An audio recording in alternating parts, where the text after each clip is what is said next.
Hey everyone, my name is David. I'm making this video basically to just talk about my health journey. Some of you may know me from real life, some of you may know me from Twitter. I've been sharing my journey a little bit on Facebook, a lot on Twitter, and I just kind of wanted to make this video really quick just to talk about why I decided to start this journey, where I'm at, and then also like where I'm planning on going from here. So to hopefully give some context for everything, I've always kind of been a larger person. Growing up, probably up until like junior year of high school, I was always decently active in sports and stuff. So I was probably, a couple pounds overweight, but I was never like heavy or anything like really bad. I saw myself as like fat, but I didn't really like have a lot of extra weight on me. I actually, for the first time, really tried to lose weight because of basketball. I was told that I needed to make a certain weight to make varsity, and I ended up losing most of that weight. I went from around 270, 275 down to 240 in basically like a month and a half over the summer. Did really well, but I ended up quitting basketball that summer due to some other things. And so I ended up not only gaining back to where I was, but I ended up going all the way up to the 300 range. So I was 300 pounds in high school, and it was a new territory for me. I could always eat whatever I wanted because I was in sports, even if I was a little heavier, but I could always work off to be, in at least a healthy range. And whenever I stopped being active, that's when I really, had issues. So whenever I entered my senior year of high school, I tried to lose weight again, tried to get back down into that range I was at. And I stuck with it pretty well for a couple months, and then I just stopped doing the workouts. I started flaking on my trainer, not being as accountable as I needed to be.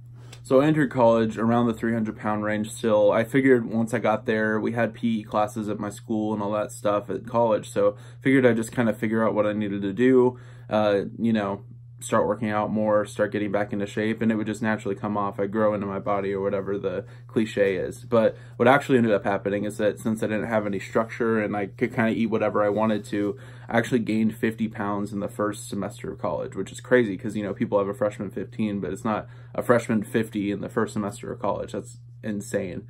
So very quickly I was realizing it's easy for me to put on weight. It's easy for me to retain any kind of fat in my body. And so I tried to lose weight again that next semester, in the second semester of school. I did pretty well. I stuck at it for probably 3 months. I basically did veggies and chicken and tuna, and that was about it. Maybe some rice here or there. And yeah, after the 3 months, I had lost a decent amount of weight. I think I lost 30 or 40 pounds, and it was a good run at it. But then I wasn't telling anybody, wasn't keeping anybody updated. So when I decided to quit, I just quit, and nobody knew that I quit. And so all of a sudden I was gaining all that weight back. I gained even more back, and just kept going. And so it kept spiraling until my sophomore year. I basically just had like a rough patch that I went through sophomore year of college. I was doing this weird thing where like I was sleeping at weird times, but it wasn't always the same times, because I would like sleep, and then the next night I'd sleep an hour later or 2 hours later, and then the next night I'd push it back, and I keep pushing it back, and it was like my sleep schedule was like a rotating clock. I couldn't stop it. And then I was eating these super late, like huge meals where I would like run to Walmart and not eat all day, but I'd just grab a bunch of stuff for the end of the day, and I'd buy like a whole cookie cake, or I'd buy some Ben & Jerry's and get like 2 of them, and some Flamin' Hot Cheetos and nacho cheese to put on the Flamin' Hot Cheetos. It was just whatever I wanted in that like 1 hour, 30-minute time period of the day, and that's all I would eat. I wouldn't eat any other time. I would just only put it into that one time a day. So by the end of the year, I was flunking out of my major. I basically wasn't sleeping at normal times, if I even was sleeping the amount of time I needed to. I was eating crazy meals like that, and I really didn't know what was going on with me. I lost all motivation. I burned out of college, basically, and I went to the doctor. I found out that I had binge eating disorder, which is basically what I was explaining, decide to eat all of your calories in the day in one meal, but because you're eating them in one meal and trying to make up for everything, you end up going way in excess of calories and sugars and fats and even carbs. And so I just was really treating my body poorly. At that time, I was also kind of dealing with body dysmorphia. I was seeing myself as like, still probably where I was in high school, where I was a little bit overweight, but I wasn't like, you know, huge like I had become. I wasn't, you know, the 100 pounds overweight, 100 plus pounds overweight. I was just, you know, some guy with a belly and a dad bod, you know. But I was actually more so on the morbidly obese scale and becoming more and more of that. And I just didn't realize it was happening. So the summer leaving my sophomore year, I had a lot of decisions to make. I needed to change my major because I just couldn't continue to do that major. So I ended up switching my major that summer. And then I also hit the 400 pound mark that summer. And so I definitely had a lot of stuff I had to evaluate in my life. It seemed like I was kind of in like not a dark place, but definitely in a rut. And so I decided that this was going to be the year I really lost the weight. I really finally got on top of things and I really pushed myself. So I decided the way I was going to do that is try to be a little more open about it. Post on Facebook once a month for my friends and family to see so that they can see my progress. They can keep in touch with all the stuff that's going on, and basically give them like a rundown of how my month went. So I didn't post anything until I had finished my first month, which was August. And so I had lost probably like 15-20 pounds in August and did really well. And I saw a lot of engagement and encouragement on that post. It was fantastic. I had a lot of people really rally around me and support me, which was so good. The next month I still did pretty well, and people were still showing up for that as well, and it was really important and really good for me. And then the next month I started experiencing the issue with the way I was going about it. So I was posting on Facebook once a month. So if you see the post, you know, there's 4 weeks in between that post and the next post. And so people would see the post and they'd be really excited for me. But then in the 4 weeks, you just naturally forget until you see the next post because time goes on. It's not the forefront of your mind, you know. So people just forget about it. So some people would come up to me and be like, hey man, how's it going? Like, keep going, like do this, do that. Like, I'm really happy for you. Like, make sure you're exercising, eating well, and checking in on me. And so that was good. But also once I started like having like a hard time with it, I didn't want to let people down. I didn't want to tell people like, hey man, I've been, you know, eating ice cream today and I haven't really been doing the things that I'm supposed to be doing. I've been doing what I want to do today. And so I would just straight up lie to the people that were trying to, you know, be helpful to me.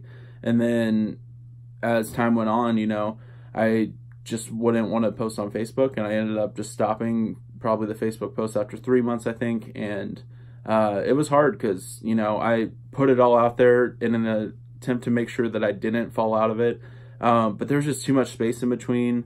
I didn't want to be held accountable that way. And also it was really hard for me to be held accountable because a lot of my friends really haven't had a lot of struggles or battles with weight. I know everyone has their own battles and stuff, but at least for my specific case, like I feel like I have dealt with a lot of stuff with weight over the past 5, 6, 7 years that just a lot of my friends, though they want to empathize with, they can't really specifically be able to understand what I'm going through and know what they need to hold me accountable on. So that was something where I ended up lying to a lot of people and being really dishonest, and that's something that I knew that I needed to change if I was going to continue, you know, trying to do that going forward. But at that point I decided to just quit, and you know, I gave up on myself. So by the time I graduated college a year and a half ago, I was in the 450, 460 pound range, somewhere in there. And I, you know, was kind of just comfortable.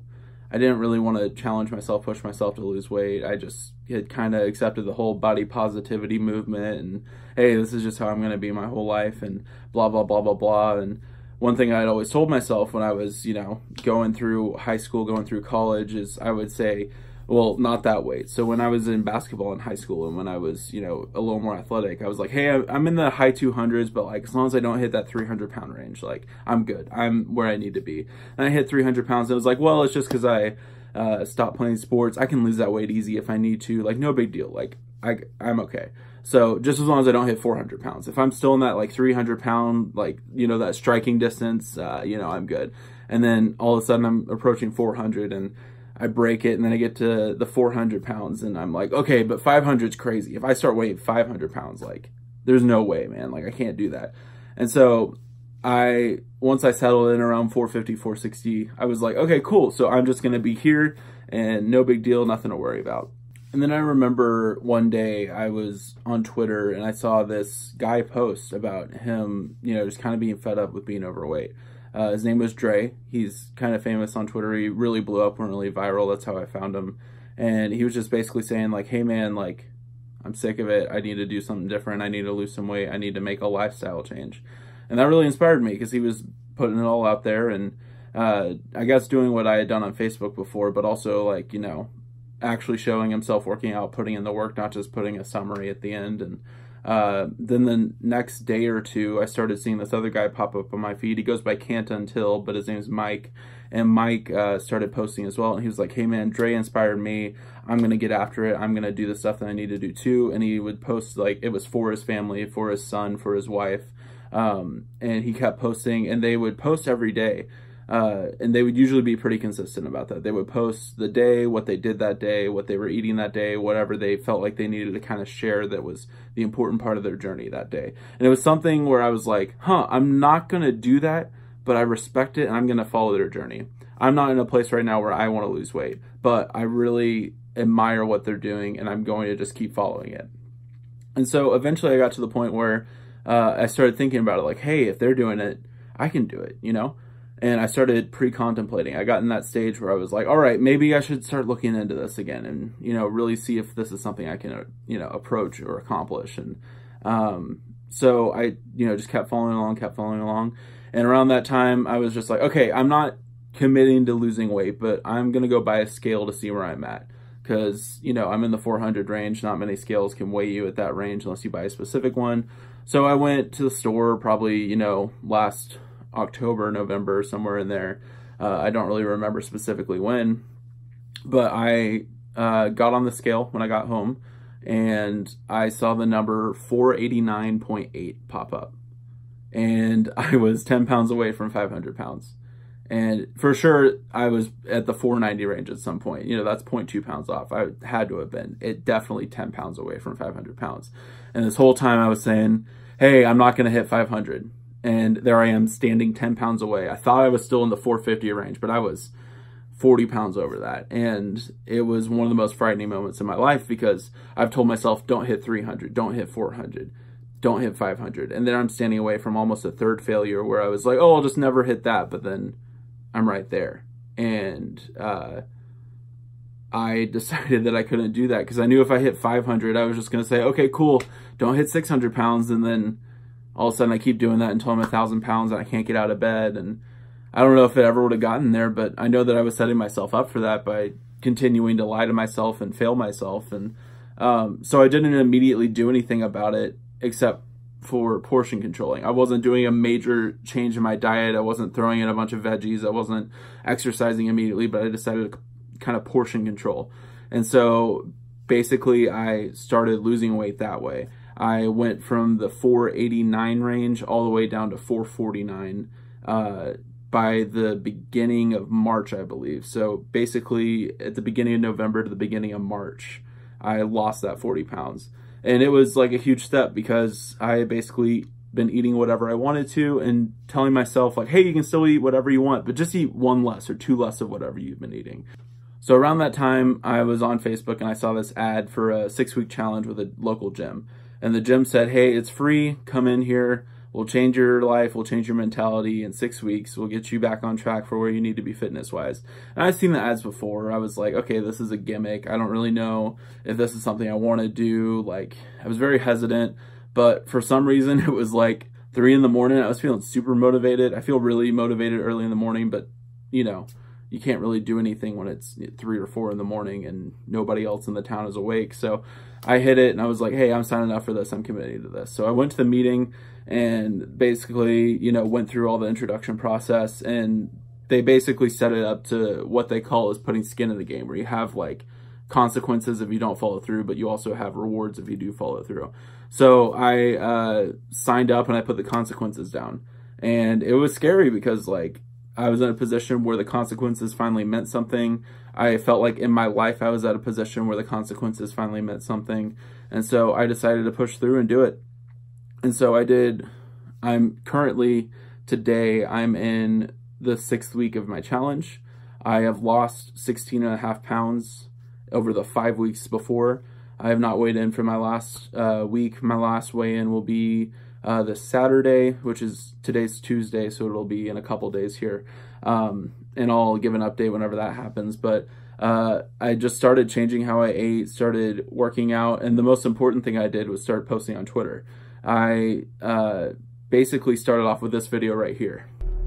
Hey, so I have my day one today. I am doing this 6-week challenge and, you know, trying to get myself better. So I decided to go to the gym, train with some people, do something different with my life, and we'll see how it goes. I got to complete the challenge, so you know it's going to be at least 6 weeks, and I'm excited. I'm excited to really see how this goes, because I'm sick of making excuses, sick of sitting behind while watching everyone else go forward, and I need to do that for a change. So this is about getting my mind right, getting my body right, getting my lifestyle right, and I'm excited to see how it goes. I'm gonna try to keep you all updated here.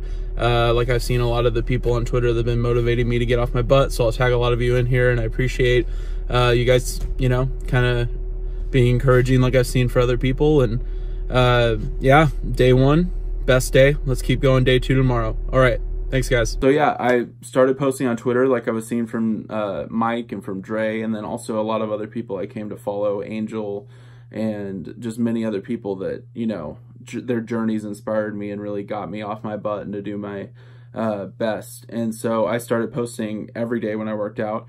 I tried to start posting recently when I'm not working out every day, and still post how my day went and be honest about it.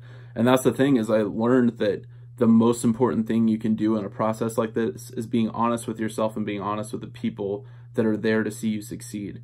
Because look, I can tell you every single day that I am doing what I'm supposed to be doing. I'm doing the workouts, I'm eating the food I'm supposed to be doing, and then I can just run over to Domino's, buy 2 pizzas, come back home and just slob all over the couch. You know, like, what good does that do me? It does nobody any good, to be honest, because I'm lying to myself and I'm lying to others. And so when I mess up, I try to be real about it. I try to say like, hey man, I ate some cheese today I shouldn't have. Hey man, I did this, I did that. I didn't work out. I was wanting to work out today. I got lazy. I'm sorry. But tomorrow's a new day. I'm going to move forward. I'm going to do my best. And that's one of the things I've really been learning, is to be honest with your mistakes and to realize that you made the mistakes and to move forward after you make them. For so long, whenever I made a mistake on my diet, because it was a diet and not a lifestyle change, I was immediately, oh, I'm out of it for the week. This whole weekend, I'll just eat whatever I want because I messed up Friday night and ate something stupid. Or, hey, I ate ice cream. That's it for my diet. I'm done with my diet. I'm not even going back. But when I mess up and I eat something stupid right now, what I've been teaching myself is, hey, you messed up with that meal, but that doesn't mean the next meal has to be a bad meal. That doesn't mean your bad meal has to turn into a bad day, a bad week, a bad month, a bad year, and then a bad lifetime, like I've been treating myself this whole time. And it's been such a powerful, like, just a complete mindset flip, which is something I wasn't expecting to really deal with during this journey. And it's because of the gym challenge, but also the Twitter family that I've really established. They've been so supportive. They've been really supportive when I've messed up. They've been really supportive when I've succeeded. And because I'm able to come and just be myself and be real about, hey, I mess up, and we all probably do, but being honest about that and being able to tell people like, hey, this isn't a perfect journey, and it is a journey. It's a marathon, not a sprint, is what everyone always says on Twitter. And it's true. Something I've really had to learn, and I've really taken to heart over the past couple weeks, and I've really been appreciative for that. Hey everyone, so it's Sunday now actually. We were skipping forward a couple days. But yeah, I have just done my last check-in for my challenge, and then I also did my way out this weekend. So basically where I'm at right now, I, in my challenge, lost 24.1 pounds. My original goal with the gym was 25 pounds. That's okay. I did really well still, and I'm really happy with it. Just missed it by, you know, less than a pound, which is kind of, you know, not disheartening, but definitely I could have done it, and, you know, but it's okay. It's a journey, and I can keep going. I also, during the journey, lost 5.1% body fat, which feels really, really good. It's good to kind of get some of that weight off that I needed to, and also the body fat that I needed to. So I'm currently weighing at 425 pounds, which brings my total weight loss in the 5.5 months that I've been doing this at 65 pounds, which is really exciting. I'm really happy about that. So basically I signed up to keep going to that gym. So I'm going to stay in that community. I'm going to stay in the community on Twitter. I'm going to keep going, keep motivating, you know, just keep moving forward and not let it kind of phase out right now. Just keep doing what I'm doing and improve on the things I need to improve on along the way. My next goal, so that I don't get kind of stagnant or anything, I want to be under the 400s in 2 months. So today is Sunday, April 14th. So by June 14th, I want to be under the 400. So I want to lose 25 pounds in the next 2 months. Yeah, I think that's a pretty doable goal, especially with in 6 weeks I was able to lose 24 pounds. So, you know, add 2 more weeks and I just need to get another pound off or whatever on average. So I think it's reasonable. I think it's sustainable. I'm excited. I'm excited to keep pushing and keep you guys updated all the way along the way. Yeah, I'd really appreciate it if you guys kept following me on Twitter, kept up with my journey. I'm also gonna put in the description a lot of Twitter accounts that I follow and that it personally motivated me, that I think would also help you if you're either wanting to start your journey or you're just wanting to kind of get that dose of, you know, fitness and health journey and all that kind of stuff. So make sure to check out the description for some of those people. If you made it this far in the video, I really appreciate that. That's really awesome. Thank you for supporting me. Thank you for even clicking on this video. It means so much. I don't really have much else to say, but I appreciate you guys, and I'll let you know if I keep uploading these YouTube videos or if it's just gonna stay on Twitter. But hopefully I can, you know, keep you guys updated either way. All right, I'll see you guys later.